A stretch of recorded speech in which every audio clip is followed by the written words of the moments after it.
Why are my rose bushes dying?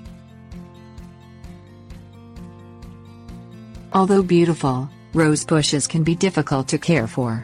While rose bushes often die from lack of proper care, there are numerous diseases and pests that also can affect your roses. Identification. If your rose bush's basic needs are not satisfied, they will begin to die. Roses need sunlight for at least 5 hours per day and well-drained soil to survive. Diseases and pests.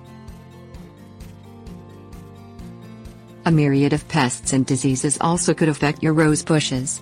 Roses are susceptible to powdery mildew and black spot, as well as pests such as leafcutter bees, aphids and spider mites, which weaken the plant's immune system. Considerations. Different cultivars of roses grow best in different U.S. Department of Agriculture hardiness zones. Before purchasing a rose bush, make sure it is appropriate for your region.